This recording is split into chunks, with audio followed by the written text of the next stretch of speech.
Everybody wants something. Middle finger in the air, no fist pump. And me, Sean Wiz, got the bitch jumping. Assalamualaikum warahmatullahi wabarakatuh. Perkenalkan, nama saya Fardi Panondan Listianto, program studi teknik logistik dengan NIM 1105230007. Jadi di video ini saya akan sedikit membahas tentang kesalahan dalam berbahasa Indonesia. Sebelumnya, kalian pernah nggak sih melakukan yang namanya kesalahan? Tapi bukan kesalahan yang ini ya. Nah, yang dimaksud kesalahan itu adalah kesalahan dalam berbahasa Indonesia, teman-teman. Dan kalian pernah nggak sih lihat spanduk-spanduk yang ada di pinggir jalan itu? Nah, kayak gini, gini, gini. Nah, itu kesalahan dalam kalangan masyarakat. Nah, sebelum kita membahas tentang spanduk-spanduk tersebut, mari kita membahas tentang sedikit kesalahan yang sering terjadi dalam berbahasa Indonesia. Apa sih kesalahan dalam berbahasa Indonesia itu? Yaitu ada 3. Yang pertama, linguistik, hiperkorek, pleonasma. Nah, sebelumnya kita membahas dulu nih kata linguistik. Yang diberi contoh adalah kata morfologi.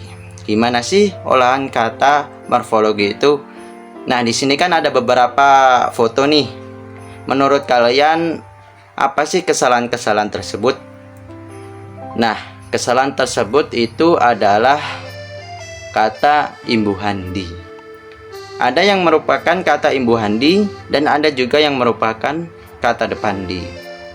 Nah, untuk imbuhandi kan itu berfungsi sebagai kata kerja pasif. Sedangkan kata depandi itu sebagai keterangan tempat. Nah, untuk kata imbuhandi, gimana sih cara membedakan kata imbuhandi dan kata depandi? Nah, cara membedakannya itu biasanya kata imbuhandi itu diikuti dengan kata kerja pasif, sedangkan kata depandi itu diikuti dengan keterangan tempat. Nah, fungsi untuk imbuhandi itu adalah keterangan kerja pasif dan kata depandi itu keterangan tempat. Nah, untuk penulisan pun itu biasanya kata imbuhandi itu disatukan atau digabungin dengan kata selanjutnya. Sedangkan kata depandi itu biasanya dipisah atau dispasi dengan kata selanjutnya. Jadi tentang penjelasan tersebut kita bisa kan menentukan mana yang salah dan harus diperbaiki. Nah, untuk imbuhandi, misalkan dikontrakkan, kan itu termasuk kata imbuhandi, bukan kata depandi, makanya harus disatukan.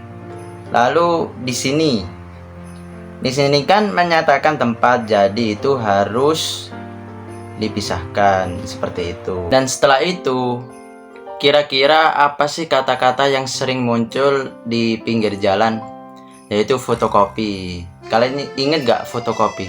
Kan penulisannya kan berbeda-beda, terus bermacam-macam.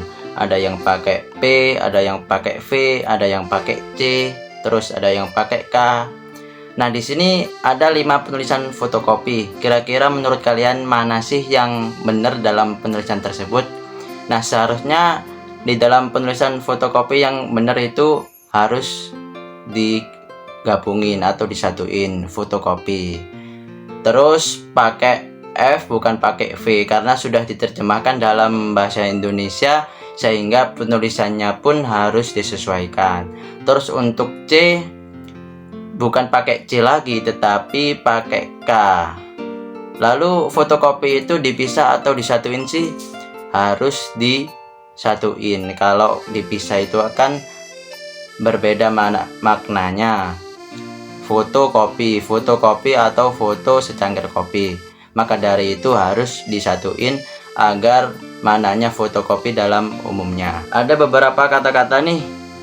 Ada umrah atau umroh, ada karir atau karir, ada zikir atau zikir. Nah, hiperkorek itu kan membetulkan mana yang sudah benar. Misalkan zikir, di sini zikir itu tidak usah pakai D, cukup pakai Z saja karena itu kan berlebihan seperti itu. Maka dari itu zikir tidak pakai D. Nah, itu disebut hiperkorek. Selain itu ada umroh, seharusnya itu umrah. Kalau umroh itu kan bahasa Jawa.